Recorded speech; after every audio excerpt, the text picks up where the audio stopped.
Yo, what's good? This is Casey for L King Self for Life Wrestling Takes, and you're now watching Casey for L Wrestling Takes Show.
What's good, everybody? This your boy Casey King Self for Life Wrestling Takes. I told y'all I may not come Friday night, might not come Saturday night, but I'll make sure I try to be here on the Sunday to give you my honest take about Friday night's edition of wrestling.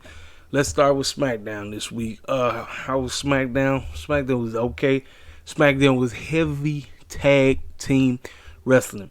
For people who know for a fact that say AEW got the best tag team division, well, Triple H was definitely trying his best to do what TK does all day. TK just be having 50 million tag team matches.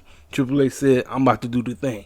So SmackDown was basically set around the tribal chief situation. Does he really trust Sami Zayn? Does he not trust Sami Zayn? That is basically what the whole nine is. And Sami wanted to come to him and say, listen, man, I don't know what it is, bro. I'm trying to show you that I'm loyal to you. I'm out here doing what I got to do. And it seems like you just don't, you think I'm going to do some bogus to you. I'm not. Then Roman say, well, I got anger issues and all of this, just rambling and going in and talking all of this mess and all that, Meanwhile, you got Paul Heyman in the back with them goofy clown facial expressions, just being real silly and all this stuff, right? So after the segment that took place at the back, we look to what Sheamus and Drew is about to take place in, because now it's the tag team title tournaments, quarterfinal matchups between the Bang Bros, that's what they call themselves, versus the Viking Raiders. Now, this is a very solid tag team match. Listen, man, Sheamus and Drew. Listen, man, I can't give cats more props. Listen, I know some of y'all be thinking I be hating on WWE. I'm like, no, I'm gonna tell you, like, when I see something good on WWE television, I'll tell you the truth. And you got two great wrestlers right here. I may not be the biggest Drew McIntyre guy, but him and Sheamus has been doing work together. And the Viking Raiders are great when they are allowed to shine, and as of late, they sure have been shining. This was a very good tag team match. Drew and them end up winning, so they move on to the next round. So backstage again. Now, see, this is what I kind of want Tony Khan to kind of see.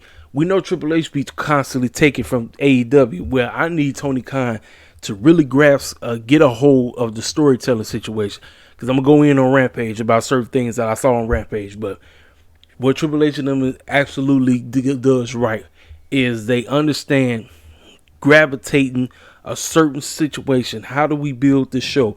We build the show around the main title picture. However, the cat that's in the group that's involved in the main title, he's not going up for the title as of right now. But there's a story, and it's keeping everybody on the edge of their seat. This whole Sami Zayn Roman Reigns situation is just a whole lot. And Roman is so heated. He's like, I'm just tired of this Kevin Owens situation. I'm tired. We got a contract signing tonight. We're going to go out there to the contract signing. I'm going to sign him. Sammy, I need you to do one thing. I need you to get the planes. I need you to get the cars ready. So as soon we sign my name on the dotted line, I'm gone. You know.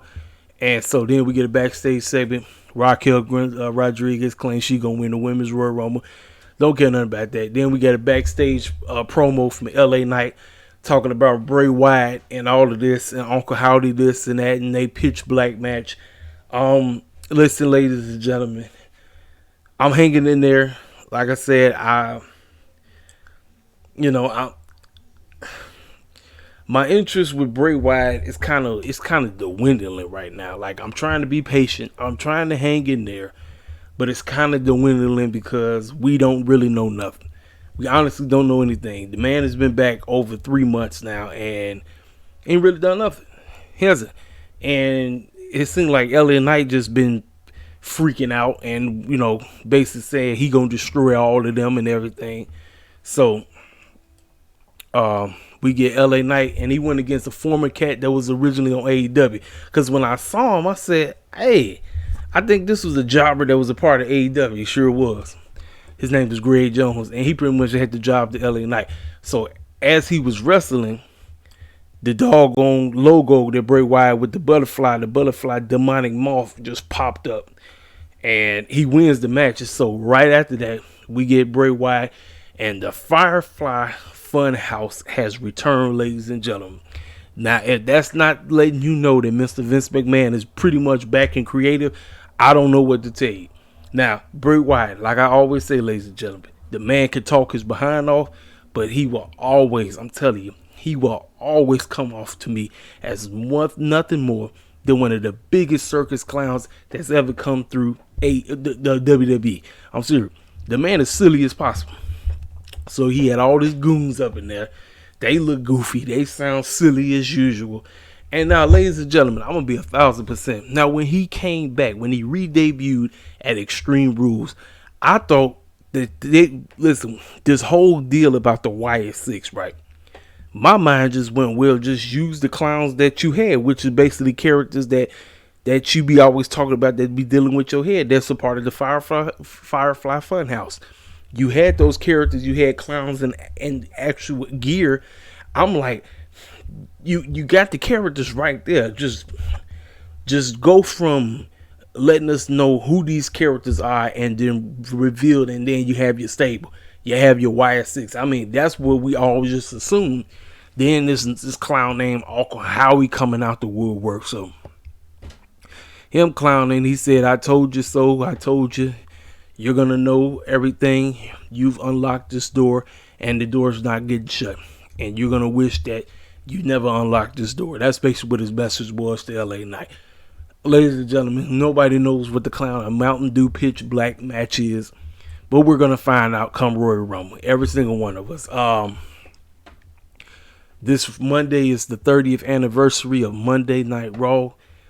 Ladies and gentlemen, now I have not been watching Raw that long. I started watching Raw 1998. I remember like it was yesterday. I came in like 98, 99, because 99 was when Smackdown got on them. So I was like up in that area. So that was like when I first got introduced to wrestling. But Monday Night Raw goes back to January 11th, 1993. It has been 30 years of clowning on Monday nights. And they getting ready to get the clowning this coming Monday. Because you got all kind of circus clowns coming back. It's going to be one big old clown fest. That's all wrestling is, ladies and gentlemen. It's one big old dumb man clown fest. So now we got the next set of tag team matches. Didn't care nothing about this. Hit Row versus Los Lotharios. You know Los Lotharios wasn't going to do nothing. Hit Row wins. And then, ladies and gentlemen, we got another Cody Rhodes surgery package. Ladies and gentlemen, I'm going to be 1,000%. I don't give a rat's behind about Cody Rhodes anymore. I was happy that he made his debut in WWE. He had some good matches with Seth until he got hurt. Now his storyline got put on the back burner. Now fools are telling me that Cody Rhodes must win the Royal Rumble. I don't give a crap. Cody Rhodes can wait. You can pull the trigger with Cody Rhodes on WrestleMania Backlash if that's still the pay-per-view. Unless Triple H then quote-unquote cut the name and it's just Backlash, then you can do Roman versus Cody there. The main man who I want to win is the Royal Rumble is Sami Zayn. Now, kudos to my main man, King Mike. I know King Mike be destroying. Listen, King Mike destroyed the mess out of AEW. Listen, I think he still favors WWE over AEW. That's just me. I know he love Impact. That's one of the biggest Impact fans I know. But my man said that he kind of wants Seth Rollins to be the guy to win the Royal Rumble, which, you know what? Seth has been carrying. I mean, he been in his bag as late. And I understand why he would go that route. But for me, the biggest baby face that you can present right now is Sami Zayn coming out the woodwork, especially with this situation that's about to pop off right now. This situation that we getting ready to get with the trial of Sammy or something like that. We getting ready to get this. That tells me that Sammy about to get murdered. And if I'm Sammy, I'm pulling up in the Royal Rumble and I'm winning that joint. I'm telling you, it just makes perfect sense, ladies and gentlemen. And we know The Rock pulling up. We heard The Rock don't want nothing to do with the show and he's out of shape. Man, this fool's line is behind off. He either pulling up on Raw or he'll pull up in the Royal Rumble. And all he got to do is tell Roman, you ain't the chief, I'm the chief. And I'll see your behind on night one for the WWE Championship. And you know he's not going to win.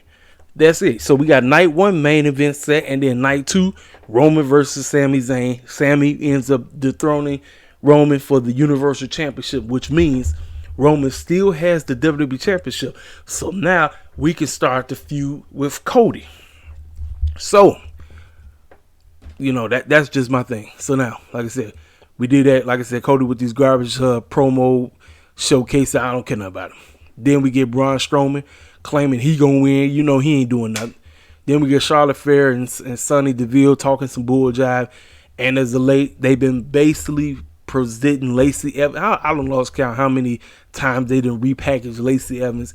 Ladies and gentlemen, if Naomi is not returning, I feel in my gut that Lacey Evans is going to be the one to win the Royal Rumble, and she's going to face Charlotte, and she's going to beat Charlotte at WrestleMania for the Smackdown Women's Champion.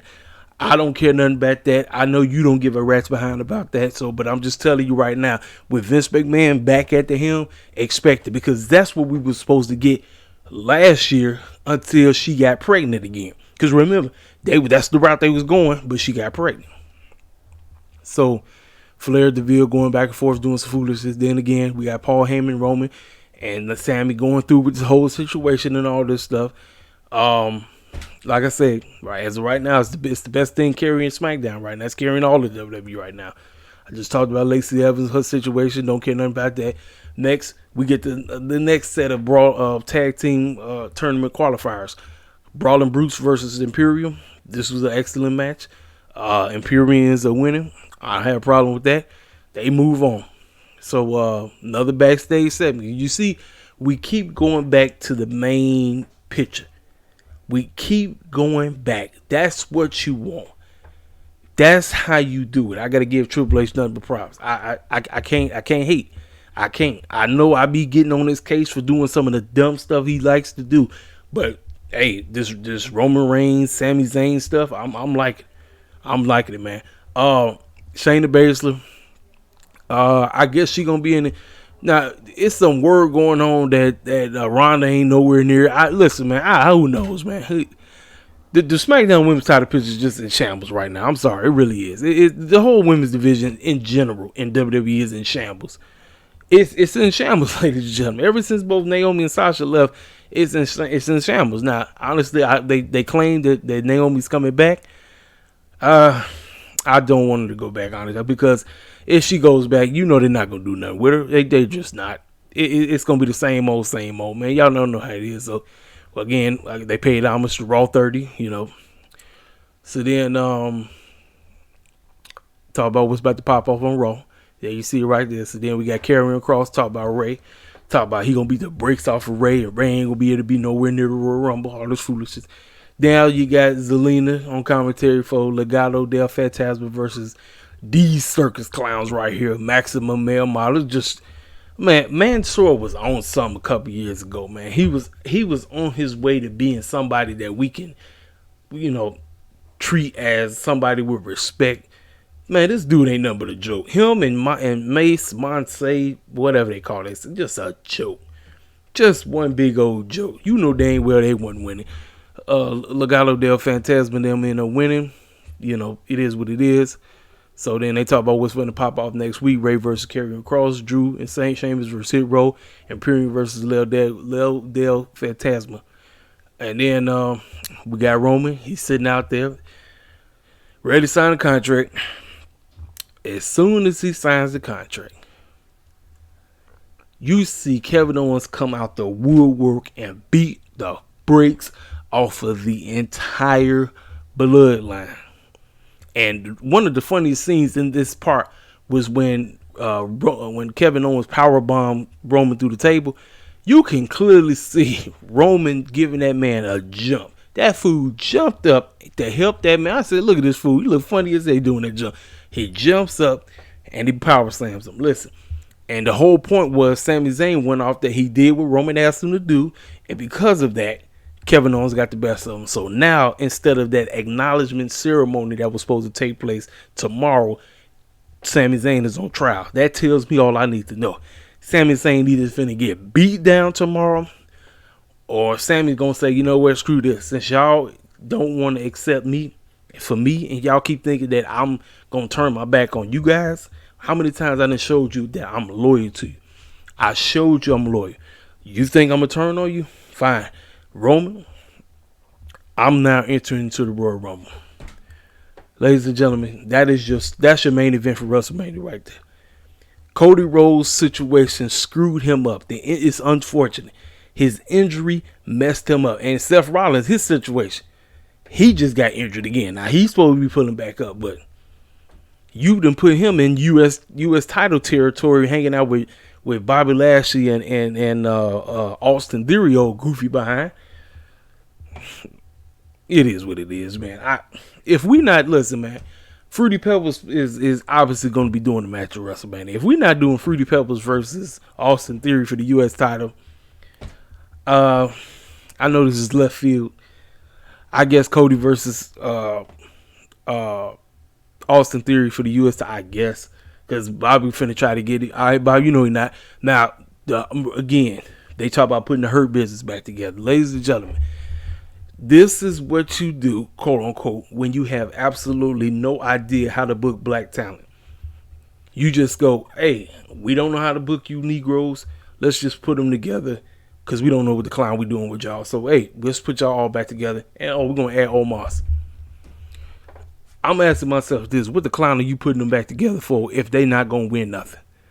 Are we just going to have a black version of the bloodline just basically beating the bricks off of each other and they not winning nothing? They just on the show just to be on the show. I'm like, we been there, we done that. Her Business was great. Vince screwed it up because they wasn't shucking and jiving. They wasn't buck dancing. They wasn't doing like how the New Day do all day and somewhat how the Street Profits when they be bucking their eyes all day. But, hey, it is what it is, man. But that's my honest take for SmackDown.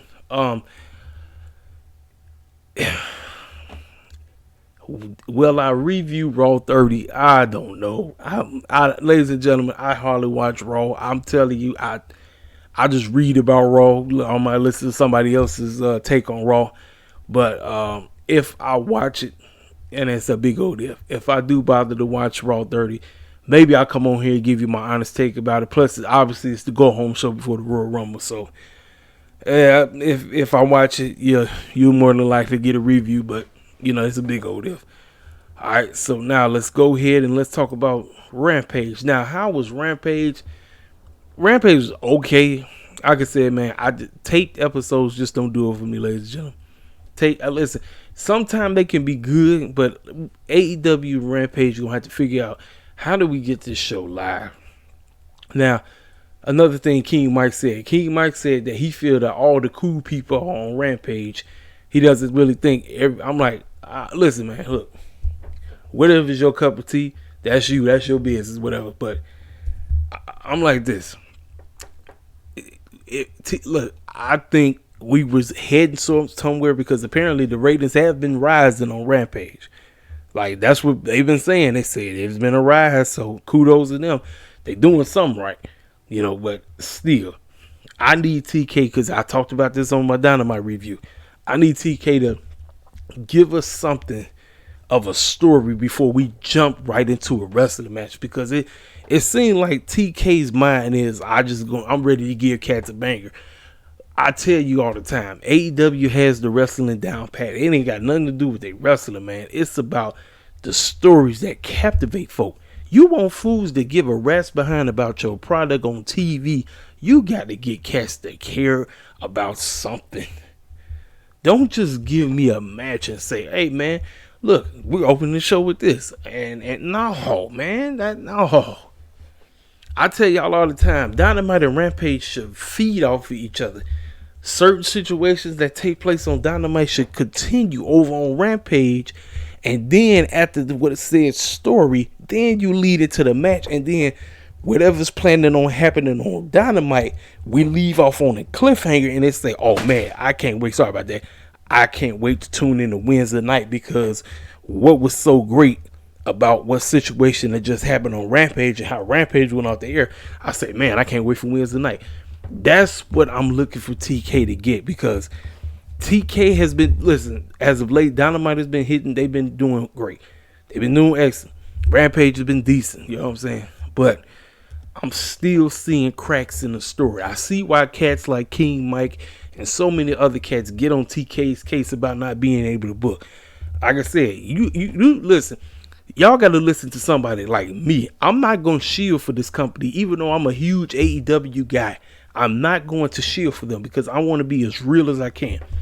I'm building this channel on realization and realism about being a wrestling fan for not only AEW, but all things wrestling, even WWE, even, if I bother, because I really don't ever watch Impact like that. And like I said, I'm trying to get into the New Japan scene. Like I said, I know a lot of people, they love it. It's Noah now. It's so many different wrestling organizations out there. And with my schedule, I really don't have time to sit up and watch wrestling 24/7. I just don't. Like I said, best thing I could do is 3 days out the week. That's if I bother on a Monday. But more than likely, my 2 days for wrestling is Wednesday night. That's if I'm at home. And same thing on Friday night. Those are my 2 nights that my mind is, okay, I got to watch wrestling. Even if the shows aren't as good as they used to be, my mind is, I got to watch it because I have a channel that I had to discuss wrestling on. This is what I do. This is my job. Now, obviously, I don't get paid on the channel because I don't have enough subscribers. But I'm coming on here and I'm being as real as I can. And y'all know I don't have to curse nobody out to get my point across, across the table. I just say what I got to say, be as real as I can, respectful as I can. You know what I mean? But we open up the show and they give us Jungle Boy Jack Perry versus All Ego Page. And I'm going to be honest with you. Chemistry, man. Chemistry makes a match, ladies and gentlemen. Chemistry makes a match. And these two really didn't have no type of chemistry. It was just, moves here, moves there. I mean, listen, outside of what Stokely was doing, which was funny, because, Stokely, he going to be bucking his eyes and acting a fool and doing all that. Listen, I'm calling TK out. Yeah, we've been kind of buck dancing a little bit in AEW. Let's keep it a buck. I've been seeing the eyes bucking. I'm like, we need to calm down on that eye bucking. That's the foolishness that's over in WWE land. We don't need to be bringing that eye bucking. There's too much eye bucking going on. Too much. I'm like, I don't need all that. The only reason somebody bucked the eyes is if it's a real serious situation. But my man Slow Clip over here bugging the eyes just to be bugging the eyes.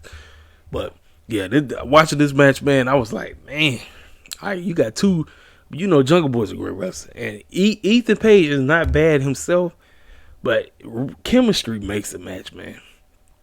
Chemistry makes a match. And if you don't have said chemistry down, where you out here? I get it. You're trying to tell a story. You're trying to do something, but chemistry is the key, ladies and gentlemen. These two just didn't have it. So you had Isaiah Cassidy and Matt Hardy out there trying to cause a distraction or whatever. And they was trying to do something. And then you had Hook come out there as if he was trying to do something. And then you legit had Matt Hardy right there. Ethan Page was legit pulling on the man's ponytail to try to get a victory, but it didn't work. And so Jungle Boy ended up winning. And then, so the post-match, they got mad. Stokely and Ethan said, you know what, screw this.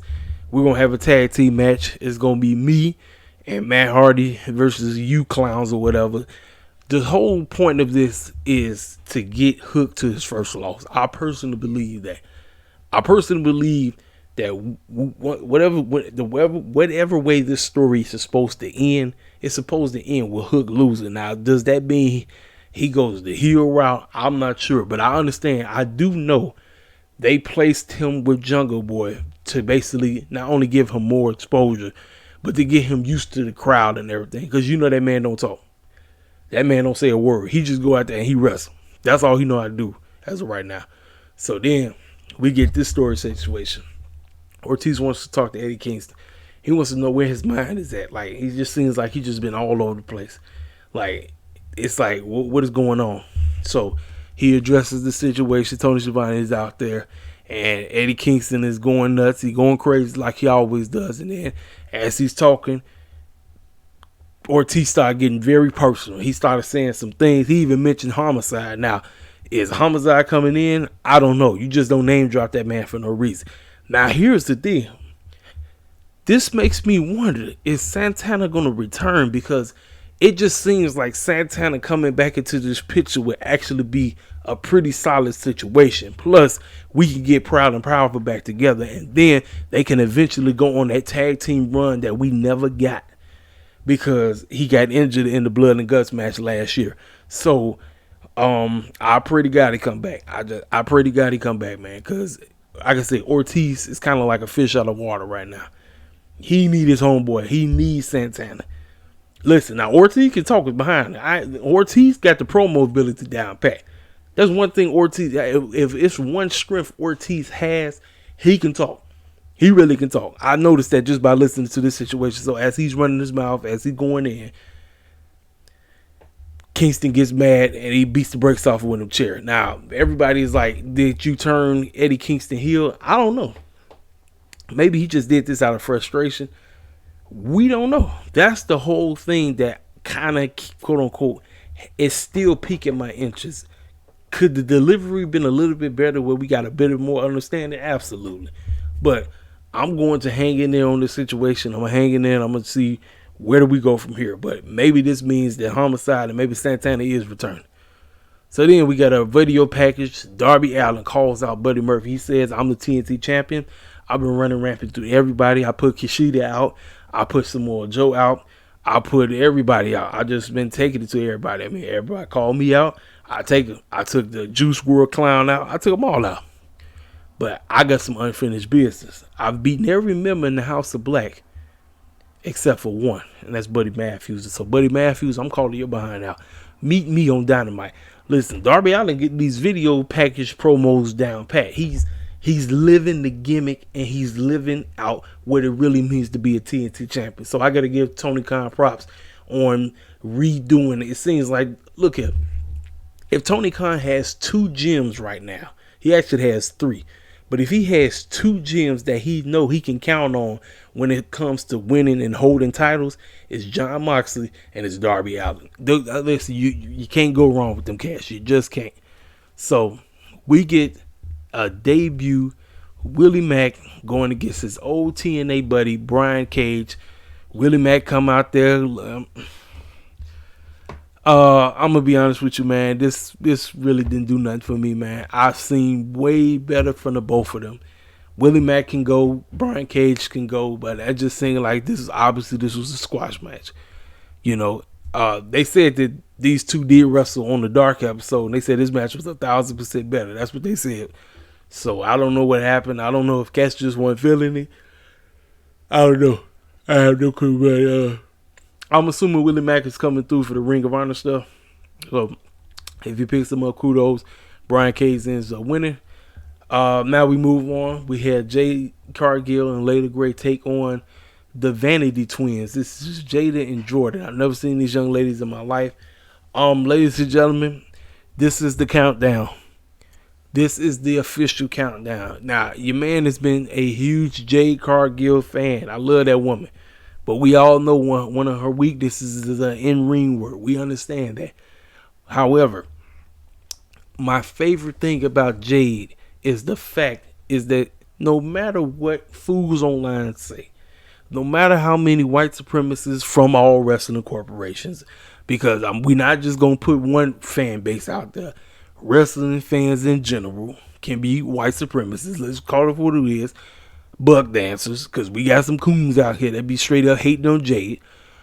Ladies and gentlemen, the thing about Jade that I'm so ready to see is when she loses this TBS title, because I personally believe she's not only going to lose the TBS championship, Jade is going to lose Layla, and the baddies will be no more.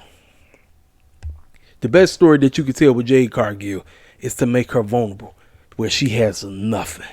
She was on top of the world. She had the TBS championship. She is right now 49-0.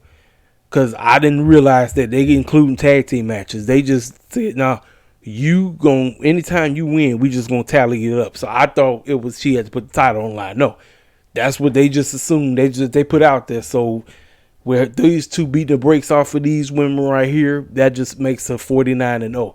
So she was asking online who's gonna be 50. Ladies and gentlemen, after she becomes 50-0, there's only one woman to dethrone this girl, and that's the girl that's been with her since day one. It's the woman that put her over from the jump, and that's my main woman, Miss Red Velvet. I can't wait. Red Velvet will be your second TBS champion, ladies and gentlemen. It's going to be lovely. How do we get here? TK, you got some heavy duty work to do. Because it's all about telling a compelling storyline. That is the number one thing about wrestling and wrestling matches. You gotta tell a compelling storyline. If your storyline is weak and makes absolutely no sense, cats are gonna take a big old dump on whatever you're trying to present. And I always say it all the time. I get on Triple H behind when it's concerning us. Put forth an effort into presenting us right with care. Make it genuine. Put forth an effort. Don't just give us anything and put us out there and it all, and then I called they behinds out. Ringside News had the nerve to quote unquote say the only reason why Jay has the TBS title is because she's trying her best to please TK. I'm like, well, ain't that the whole point of wrestlers working under a promoter? Your whole position is you want to please the mess out of your boss. That's the whole point. But you know that white supremacists that work, what's his name? Steve Corton or whatever the clown name. Got caught drunk tweeting the other day. I'm like, listen, this fool, he's so mad that AEW dumped him. So he just saying anything, He was talking about TK getting caught up and he said some stupid stuff. So I called his behind out. Like I said, you go on my Twitter page and look and see what I said about it. But that fool said, I told him, I said, look here, man. I said, of course she's trying to do that. And I said the name of the game for Jade right now is to get her to a place where she's vulnerable. That means she has nothing. That's the best story you can tell with Jade Cargill, is to get her to where she has nothing. And then let's see the rise to where she gets back to being relevant, because she is right now, she's still relevant. Get to the place to where she's relevant enough to be slid into the main title picture. Because that's what we want. I'm not finna sit up here and hate on Jade. I don't need to hate on Jade. I love this woman. Like I said, I am praying that she gets this wrestling stuff down. Because people gonna hate on Jade no matter what she do. They gonna hate on Jade no matter if she talk. They gonna hate on Jade when she pull up. They just gonna hate. And we all know why they hate. I ain't even got to tell you why. But I am 1,000% behind this woman. I can't wait to see what they do with her. It's all about the preparation, ladies and gentlemen. And I understand. And do y'all fools listen? We can talk, but look, it's about giving constructive criticism, not just hopping in her mentions talking about she sucking. No, don't do that. Jade knows that she's not the best in the ring. She know that, but she presents herself as if she knows what the heck she's doing, and that's what fools don't like. That's what clowns hate about Jade Cargill. Jade Cargill has such a presence about her that she know that she is the woman. I'm not gonna call her what she continues to call herself, but she knows that she is that woman. She is who she says she is, and that's why I'm rolling with this girl all day, every day. Let's keep it a buck, ladies and gentlemen. We're gonna move on. Then we get to the main event. Now we already got Jericho sitting on commentary. Sammy came out to join him on commentary. Ladies and gentlemen, this is another pet peeve of mine. Tony Khan, please get down to a 2-man booth. Please get down to a 2-man booth, because this 3-man, 4-man booth foolishness, you can't understand what these fools. The only fool that you probably hear is Jericho and Excalibur. You don't hear everybody else just be talking. Like JR, he might say something. We gonna have to figure this thing out, because the 2-man booth situation works perfectly. That is the one thing WWE has that they outdo AEW, is the commentary booth thing, because this whole 3-man, 4-man booth thing, everybody is talking over each other. Nobody is in sync. Nobody is riding together. It's been one of the AEW's downfalls for, like, everything was cool at first, but now it just seems like it's just one big issue after another. It's an issue on Dynamite. It's an issue on Rampage. It's like, man, we're going to have to get this situated to now. We can't be messing around with this no more. We can't play around with this no more. So, the whole situation. Oh yeah, and now what TK is doing with the side by side, he's doing it in a video promo package. Well, all Mark Henry has to just say, that's enough talk. It's time for the main event. But they don't do it side by side anymore. It's kind of like a video package of them roasting each other, and then boom, Mark Henry says what he has to say. Obviously, this was the best match on the show. Daniel Garcia, Action Andrade, 2 up-and-coming young, great professional wrestlers. One believes that he's a quote-unquote superstar, or whatever you want to call it, sports entertainer. And if DG won, he would have got Sammy spot in the tag team match on Dynamite that we get ready to have next week. These cats, listen, man, they tore the house down. Like it's really nothing else for me to say about what they did. Jericho acting the fool on commentary. DG trying to get some offense in, trying to do a little something, but Action Andrade was just one step higher. It's like DG tried a little something, but AA was like, no sir, no sir, homeboy, I'm about to take your behind out. That's exactly what he did, ladies and gentlemen. And Action Andrade wins, and that's how Rampage goes off. So, ladies and gentlemen, that is my honest take about both Smackdown and Rampage. Smackdown was obviously a little bit better than Rampage, in my opinion. But like I said, ladies and gentlemen, wrestling is wrestling. Listen, I'm not going anywhere. I'm not going to stop being an AEW fan. As much as I can't stand WWE at times, I'm always going to still, quote unquote, keep up with what's going on with WWE, especially even with the foolishness, even with clown Vince McMahon being back. It's still a lot of attention going on. I mean, people hype about certain clowns pulling up. We got a whole lot of circus clowns pulling up on Monday.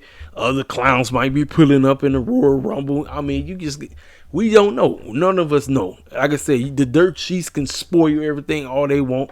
It is what it is, ladies and gentlemen. Listen, hit the comment section up. Oh, we got an update. The girls is doing well.